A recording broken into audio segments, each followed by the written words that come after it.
Hello everyone, welcome you all to the Agrawal Tutorials YouTube channel. This is part number 3 of multiple choice questions of DC machine, and this is the last part of DC machine जिसमें हम जो remaining questions हैं DC machines के उनको हम cover up करेंगे और DC machine के जो topic है उसको close करेंगे। इसके बाद जो भी videos आएंगे वो दूसरे topic से related होंगे। ठीक है, तो आई होप कि आप लोग पुराने दोनों वीडियोस को देख चुके होंगे और अच्छे से उन क्वेश्चंस को प्रिपेयर कर चुके होंगे, और जो मेथड मैंने आपको बताया है कि किस तरह से मल्टीपल चॉइस क्वेश्चंस आपको समझने हैं, पढ़ने हैं, उस मेथड को भी आप फॉलो कर रहे होंगे। ठीक है, तो आइए शुरू करते हैं part number 3 of DC machine. Right, हमारा 61 क्वेश्चंस हो चुका है। 62nd क्वेश्चन है जो इस वीडियो का पहला सवाल है। What will happen when the field of a DC shunt motor gets opened? DC shunt motor अगर एकदम से ओपन हो जाए तो क्या होगा? When motor is running, motor जब चल रहा हो। ठीक है, आपको पता है कि स्पीड इज प्रोपोर्शनल टू होता है E/5। ठीक है, शंट के ओपन होने से जो शंट का करंट है ISS that will become zero, और जैसे ही करंट जीरो होगा phi will become zero, and if you put the value of phi in this equation you will get speed infinite, यानी कि very very high speed you will get. आपके पास क्या कोई इस तरह का ऑप्शन है? Continue to run at the same speed? No. Speed of motor will be reduced? No. Motor will attain dangerously high speed? Yes. This one is the correct option. Next question. The reason for using starter while starting of DC motor is? Starter क्यों use करते हैं हम DC motor में? मैंने आपको बताया है, पिछले वाले वीडियो में भी समझाया था। अगेन सेम इक्वेशन हम यूज करेंगे जो होता है armature current is equals to V minus E upon RA। इस इक्वेशन के हिसाब से अगर आप देखें तो स्टार्टिंग के टाइम पर EMF का वैल्यू बहुत ही कम होता है, जिसके कारण करंट बहुत हाई ड्रॉ होता है। उस करंट को लिमिट करने के लिए मशीन में स्टार्टर्स का यूज किया जाता है। राइट, तो यहाँ पर आपके पास जो ऑप्शंस हैं वो हैं to restrict armature current as there is no back EMF at the starting. Yes, this one is the correct answer. बाकी के तीनों answers is not suitable for this one. Next question. Which DC motor is preferred for elevator? Elevator में कौन सा motor को prefer किया जाएगा? आपके ऑप्शंस हैं differentially compound motor, series motor, shunt motor, cumulative compound motor. Cumulative compound means long shunt machine and differentially compound means short shunt compound motor. ये आपके पास मोटर्स हैं। तो सबसे पहले तो ये समझने की कोशिश करते हैं कि एलिवेटर को किस तरह की रिक्वायरमेंट है। एलिवेटर मतलब लिफ्ट। लिफ्ट में आप देखते हैं कि जो लिफ्ट की स्पीड है वो बहुत हाई नहीं होती है, that means we do not required a high speed. But elevator को चलने के लिए स्टार्टिंग टॉर्क की जरूरत तो पड़ेगी, because when you lift a load you require a high starting torque. That means कि आपको दो चीजें चाहिए। पहली चीज, स्पीड आपकी लिमिटेड होनी चाहिए और कंट्रोल्ड होनी चाहिए, क्योंकि अगर वहां पर स्पीड हाई हो गई तो यू कैन इमेजिन कि क्या हो सकता है। दूसरी चीज, स्टार्टिंग टॉर्क हाई हो। तो इन कंडीशंस को फुलफिल करने के लिए हमारे पास ना तो सीरीज मोटर सुटेबल है क्योंकि उसका स्पीड कम नहीं है, इतना ज्यादा स्पीड होता है। शंट मोटर भी सुटेबल नहीं है क्योंकि उसका स्टार्टिंग टॉर्क ज्यादा नहीं होता है। बचते हैं दो options, short shunt and long shunt. Short shunt को आप देखते हैं कि शॉर्ट शंट एक ऐसा मशीन है जिसके पास जो फील्ड वाइंडिंग है वो फील्ड वाइंडिंग आपका वोल्टेज के साथ सीरीज में लगी होती है और मोटर के साथ पैरेलल में शंट वाइंडिंग भी होती है। जबकि क्यूमुलेटिव कंपाउंड में आप देखते हैं कि जो फील्ड वाइंडिंग है वो आर्मेचर के साथ सीरीज में होती है और वो पूरा का पूरा सीरीज ब्रांच शंट वाइंडिंग के साथ पैरेलल में जुड़ा होता है। तो बेसिकली अगर आप देखें तो लॉन्ग शंट में, यानी कि इस तरह की मशीन होती है लॉन्ग शंट जिसमें आपका दोनों का दोनों वाइंडिंग पूरी तरह से पैरेलल में आ जाता है, तो इस सीरीज वाइंडिंग की वजह से आपको हाई टॉर्क मिल जाता है और इस पूरी ब्रांच को जब आप पैरेलल में कनेक्ट करते हो तो आपको स्पीड कंट्रोल मिल जाता है। तो this parallel branch will act like a shunt motor और this series branch will act like a series motor. तो सीरीज और शंट दोनों मशीन का एक ही मशीन में जो काम होता है वो क्यूमुलेटिव कंपाउंड में होता है, जो हाई स्टार्टिंग टॉर्क और लो स्पीड के लिए सुटेबल होती है। दैट मीन्स कि this is your correct answer. Which of the following application requires a high starting torque? Again high starting torque की बात हो रही है and you must be knowing the answer. इनमें से elevator and locomotive दो ऐसे options हैं जिनको आप सोच सकते हैं, लेकिन अगर आप इनमें दोनों में भी comparison करेंगे तो locomotive is the application which requires the highest starting torque, not the elevator. Next question, which DC motor is preferred for a constant speed? Constant speed पे चलने के लिए हमारे पास शंट मोटर होती है जो कि एक कांस्टेंट स्पीड मशीन है। बाकी की जो तीनों मशीन्स हैं वो कांस्टेंट स्पीड पर नहीं चलती, या फिर आप कहें कि एक ऐसा मशीन जो कांस्टेंट स्पीड के लिए मोस्टली प्रेफर्ड होता है वो शंट मोटर ही होता है। कंपाउंड और डिफरेंशियल मोटर जो है वो स्पेशली एप्लीकेशंस में यूज होते हैं जहां स्पेसिफिक रिक्वायरमेंट्स होती हैं। जैसा आपने अभी प्रीवियस क्वेश्चन में भी देखा कि वहां स्पेसिफिक एप्लीकेशन था कि टॉर्क भी चाहिए, स्पीड भी कम चाहिए, तो आपने कंपाउंड मोटर को सिलेक्ट किया था। बट यूजुअली कांस्टेंट स्पीड के लिए you always go for the shunt motor. Next question is the direction of rotation of DC series motor can be interchanged. तो कोई भी डीसी मोटर हो, एक चीज ध्यान रखेगा कि डीसी मोटर की स्पीड अगर आपको चेंज करनी हो तो आर्मेचर और फील्ड में से कोई भी एक वाइंडिंग के टर्मिनल्स को आप रिवर्स कर दीजिए तो आपका स्पीड जो है वो रिवर्स हो जाती है। दोनों को करेंगे तो आपका मशीन का स्पीड रिवर्स नहीं होगा, वो सेम स्पीड पे दौड़ता रहेगा। दूसरी चीज, अगर आप इन दोनों वाइंडिंग्स को छोड़ के सप्लाई वोल्टेज को, सप्लाई के टर्मिनल्स को इंटरचेंज करेंगे तो उसका मतलब भी यही है कि आप सप्लाई को रिवर्स करके आर्मेचर और फील्ड वाइंडिंग को एक तरह से रिवर्स कर रहे हैं। तो ultimately changing the terminal of both the windings and changing the supply terminals is the same thing. So if you want to change the speed, direction of rotation of a DC motor, any of the DC motor, not only series, you have to change any of these two windings terminals. That means कि for this question in options में से first option आपका सही है, interchanging field terminals. Next question, which DC motor is preferred for the machine tools. Machine tools मतलब जो machinery होती है हमारी, उनको चलाने के लिए कौन सा मोटर ज्यादा प्रेफर्ड है।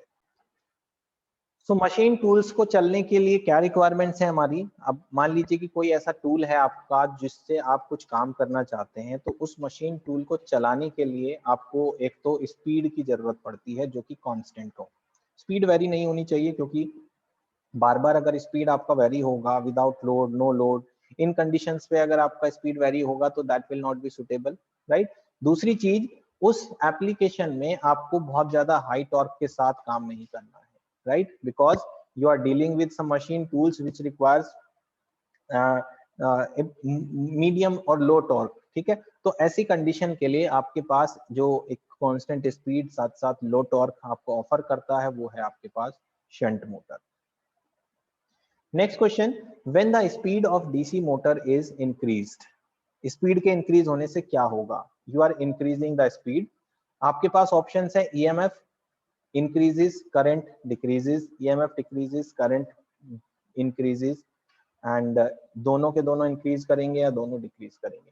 तो एक चीज तो क्लियर है कि स्पीड के इंक्रीज होने से ईएमएफ इंक्रीज होता है, यानी कि ईएमएफ इंक्रीज वाले ऑप्शंस पे ही हमें ध्यान देना है। एक तो इंक्रीज यहाँ पर है ईएमएफ का और एक यहाँ पर है, यानी कि फर्स्ट और थर्ड ऑप्शन ही हमारे पास है जिनमें ईएमएफ इंक्रीज हो रहा है। लेकिन करंट पे क्या इफेक्ट पड़ रहा है, आपको पता है आर्मेचर करंट होता है V minus E upon R A. अगर E बढ़ेगा तो V माइनस ई का डिफरेंस घटेगा, V माइनस ई के डिफरेंस घटने से आर्मेचर करंट घटेगा। साथ ही साथ मोटर की बात हो रही है तो मोटर में IL is equals to IA plus ISH होता है, जिसमें से जो ISH है वो है V upon RSH which is a constant quantity because both are constant. So if you decrease the armature current, your load current will also, line current will also decrease. So first option is correct. The starting resistance of a DC motor is, आपका जो DC motor है starting के time पे high current produce करता है, flow करता है उसमें से because of the low speed. That means कि जो मोटर का रेजिस्टेंस है वो काफी लो होता है स्टार्टिंग में।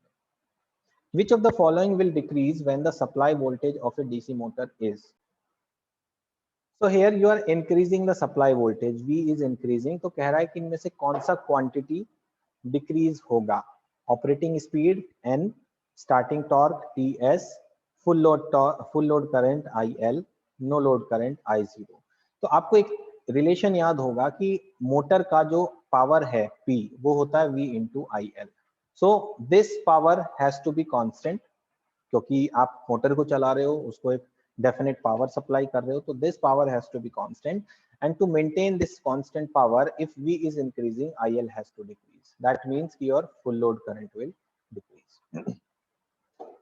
Sparking of commutator at DC motor results in, commutator is a part जिसके थ्रू करंट ट्रांसफर होता है डीसी मशीन्स में, राइट। तो वहां अगर स्पार्किंग होगी तो उसके कारण क्या होगा, increase in power consumption, yes, sparking होगी तो वेस्टेज ऑफ एनर्जी होगा तो पावर कंजम्पशन बढ़ेगा। Damage to commutator insulation, yes, sparking होगी तो कम्यूटेटर का जो इंसुलेशन है उसको भी प्रॉब्लम होगी। Damage of commutator segments, it is also yes, commutator जो है सेगमेंट से मिलकर बना है वो भी आपके खराब होंगे। तो अल्टीमेटली ऑल आर करेक्ट और that means all of the above are correct.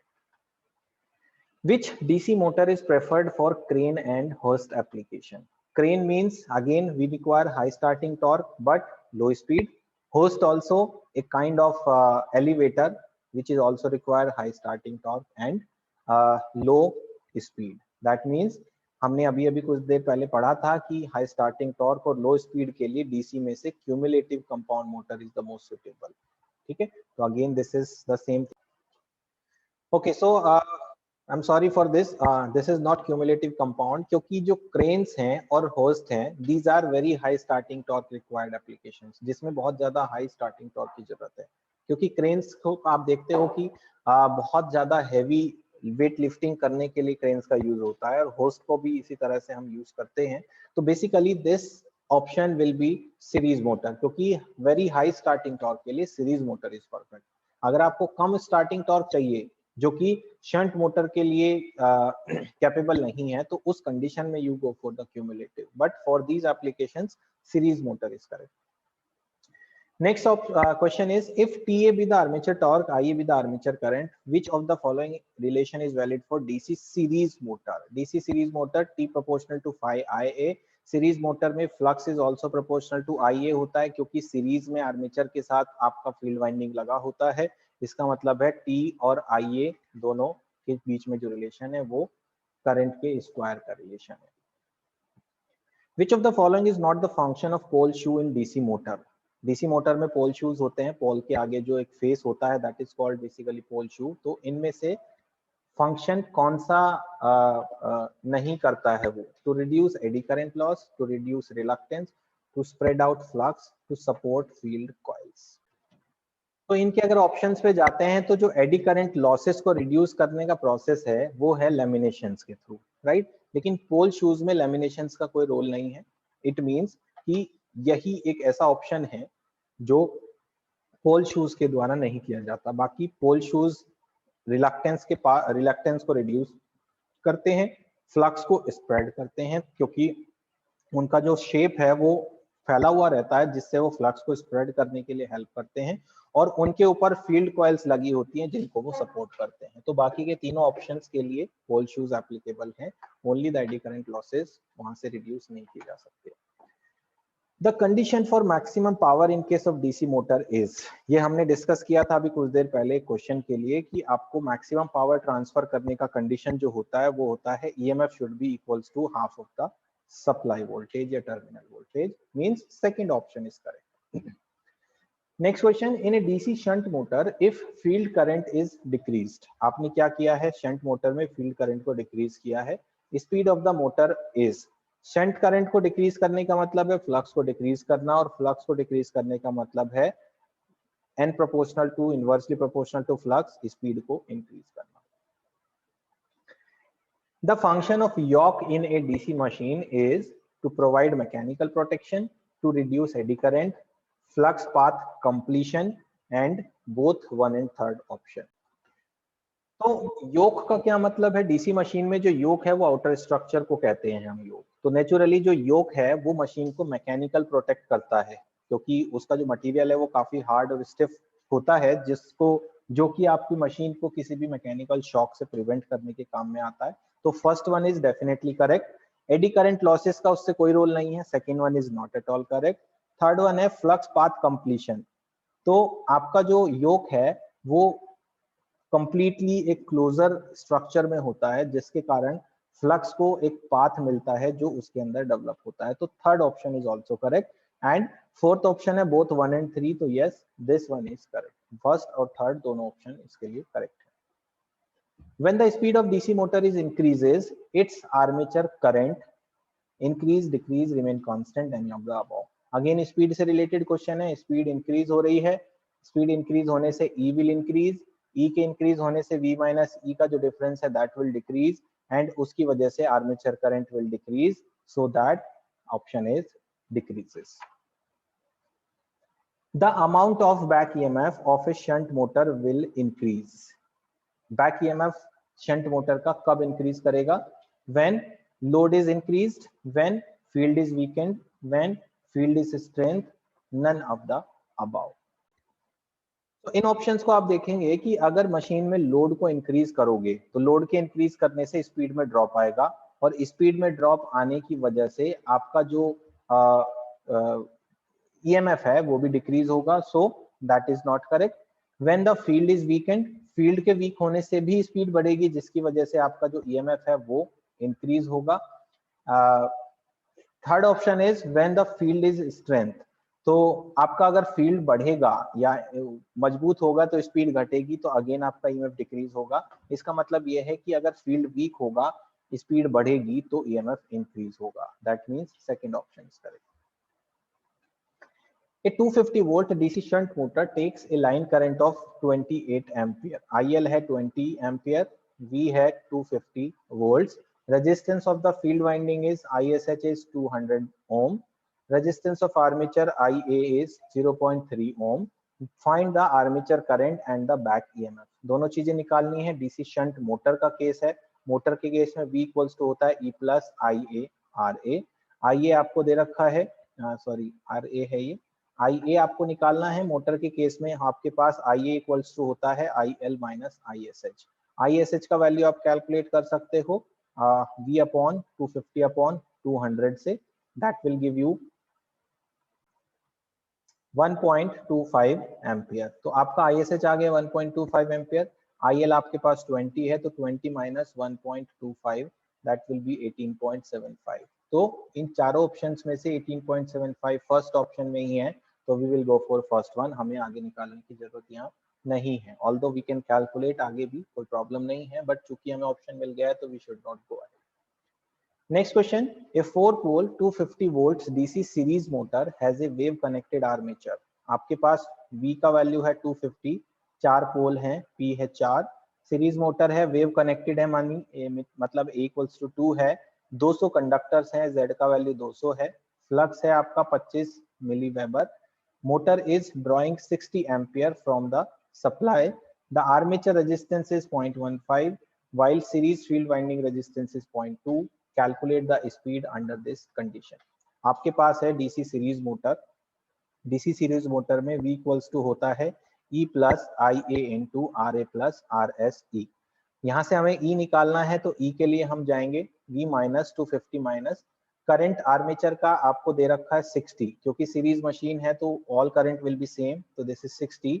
Armature का रेजिस्टेंस है 0.15 और फील्ड का रेजिस्टेंस है 0.2, तो यहाँ से आपको EMF मिल जाएगा 229 volts. Now you know that E is equals to होता है P5 NZ upon 60A।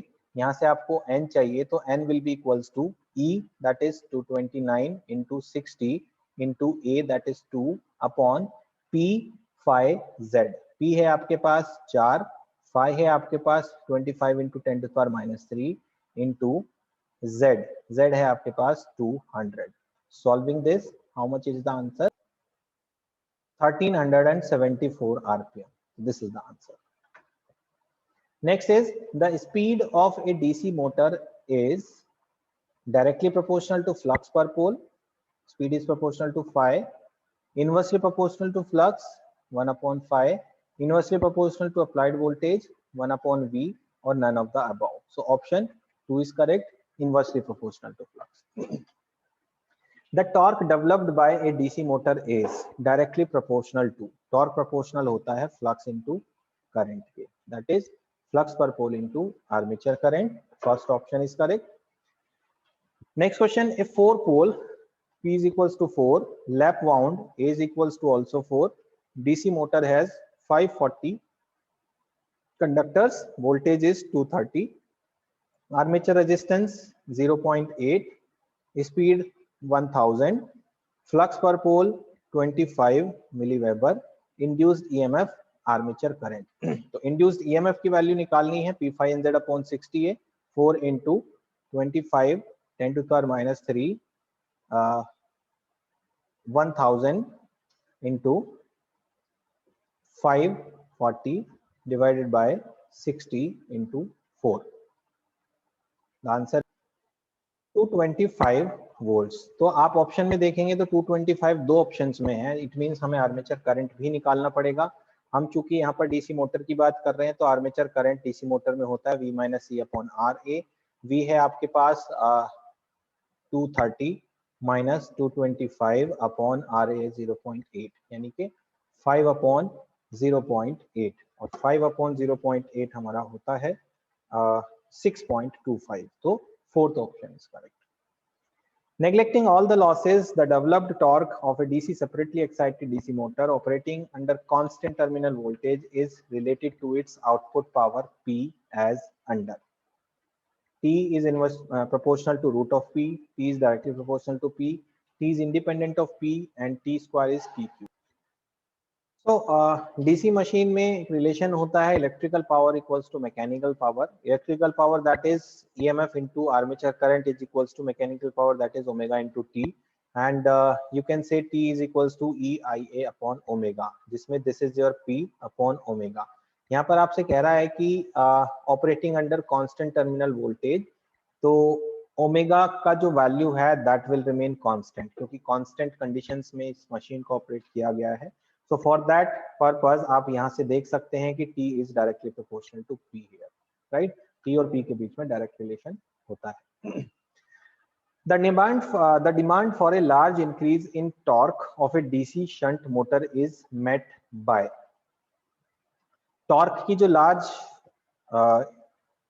the demand for large increase in torque, एकदम से अगर ज्यादा टॉर्क की जरूरत पड़ जाए डीसी मशीन को तो वो कैसे मैट होगा, किन कंडीशंस में मैट होगा। तो टॉर्क की बढ़ाने की बात हो रही है, and as you know torque is proportional to phi IA, जिसमें शंट मोटर है तो phi कांस्टेंट है, इट मींस कि टॉर्क और करंट दोनों डायरेक्टली प्रोपोर्शनल है। तो अगर आपको टॉर्क में इंक्रीज करना है तो you need to have increase in the armature current, that means कि आर्मेचर करंट में लार्ज इंक्रीज करना पड़ेगा तो ही आपका large increase in torque match हो सकता है।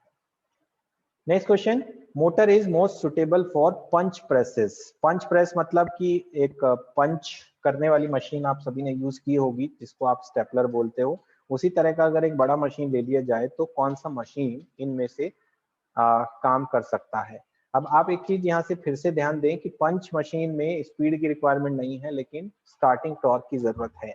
दैट मीन्स कि एक ऐसा मशीन चाहिए जिसमें ज्यादा स्पीड ना हो, मीन्स स्पीड कंट्रोल्ड हो और साथ ही साथ टॉर्क मिल जाए।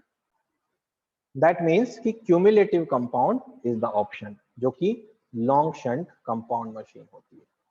ठीक है, this one is correct. The friction and windage losses in a DC motor depends upon, जो फ्रिक्शन विंडेज लॉसेज होते हैं किस पे डिपेंड करते हैं, स्पीड पे, फ्लक्स पे, आर्मेचर करंट पे, फील्ड एंड आर्मेचर रेजिस्टेंस पे। तो जो फ्रिक्शन है वो तो मूवमेंट के कारण आएगा यानी कि स्पीड की वजह से आएगा, और जो विंडेज लॉसेज हैं वो भी मूवमेंट के कारण ही आते हैं। That means speed will be the correct choice. The greatest percentage of power loss in a DC motor is due to windage loss, copper loss, core loss, friction loss। ये चार losses होते हैं किसी भी रोटेटिंग मशीन में। Core losses हमारे no load losses होते हैं जो कि एक बहुत ही कम क्वांटिटी के लॉसेज होते हैं हमेशा, किसी भी मशीन की क्यों ना बात हो। ठीक है, तो these are very less. Friction और विंडेज लॉस दोनों आपस में जो शेयर करते हैं टोटल लॉसेस का वो भी बहुत कम होता है, क्योंकि अगर ये दोनों लॉसेस ज्यादा हुए तो ओवरऑल मशीन की जो एफिशिएंसी है वो ड्रास्टिकली कम हो जाएगी, बिकॉज पूरा का पूरा मूवमेंट ये दोनों लॉसेस अफेक्ट करेंगे। So ultimately copper losses is something, क्योंकि करंट मशीन में फ्लो करता है, रेजिस्टेंस भी मशीन में है, तो जो I²R लॉसेस हैं यहाँ से कंट्रीब्यूट होने वाले वो ही सबसे ज्यादा मैक्सिमम लॉसेस होते हैं, यानी कि copper loss is the correct answer for this one. Next question, a motor takes a large current at the starting because shunt field is producing the weak field, the armature resistance is high, the back EMF is low, none of the above। तो motor starting में large current इसलिए लेता है क्योंकि speed लो होती है और speed लो होने के कारण बैक EMF भी लो होता है। तो this one is correct one. ठीक है, तो next question is excessive sparking at the brushes may be caused due to. Brushes पे एक्सेसिव स्पार्किंग होने के क्या कारण है? Unequal spaces, dirt in commutator, overload and all of the above. तो ब्रशेस पे स्पार्किंग होने के बहुत सारे रीजंस हो सकते हैं, जिनमें से कुछ रीजंस यहाँ पर लिस्टेड हैं। एक तो ब्रशेस अपनी जगह से शिफ्ट हो गए हों, जिस कारण से अनइक्वल स्पेसिंग हो रही हो, वहां स्पार्किंग हो सकती है। दूसरा, कम्यूटेटर के अंदर डस्ट हो, जिस वजह से प्रॉपरली कनेक्शन स्टेब्लिश ना हो पा रहा हो, तो भी वहां पर स्पार्किंग हो सकती है। तीसरा, मशीन ओवरलोड हो, ओवरलोड के कारण करंट ज्यादा फ्लो हो रहा हो, उसके कारण भी स्पार्किंग हो सकती है। तो तीनों ही के तीनों ऑप्शंस हमारे लिए सही हैं। That means all of the above will be the correct choice. ठीक है, तो 92 क्वेश्चंस हमने 3 वीडियोस में कंप्लीट किए हैं डीसी मशीन्स के, एंड आई थिंक काफी हद तक जो मेन कॉन्सेप्ट्स हैं डीसी मशीन के वो आपको क्लियर हो चुके होंगे। अब कोई भी क्वेश्चन डीसी मशीन का एमसीक्यू से रिलेटेड होगा तो शायद आप उसको एक सही लॉजिक के साथ सोच पाएंगे और उसको अटेम्प्ट कर पाएंगे। ठीक है, अगर आपको वीडियोस पसंद आ रहे हैं तो आप लाइक जरूर करें, सब्सक्राइब करें चैनल को अगर अभी तक नहीं किया है, और अपने फ्रेंड्स के साथ भी शेयर करें। अगले वीडियो के साथ हम फिर से हाजिर होंगे एक नए टॉपिक के एमसीक्यूज के साथ, जिसमें हम दूसरे किसी टॉपिक पे, दूसरे किसी चैप्टर के टॉपिक पे डिस्कस करेंगे। ठीक है, धीरे धीरे पूरे 5 मॉड्यूल्स जो AKTU के सिलेबस के हैं, उन सभी मॉड्यूल्स के हम एमसीक्यूज को यहाँ पोस्ट करेंगे। इसलिए आप चैनल पर बने रहें और सब्सक्राइब करके रखें चैनल को, ताकि आपके पास वीडियो जल्दी से जल्दी पहुंचे और आप उनको समय से प्रिपेयर कर सकें। ठीक है, so thank you so much for watching this video. Thank you.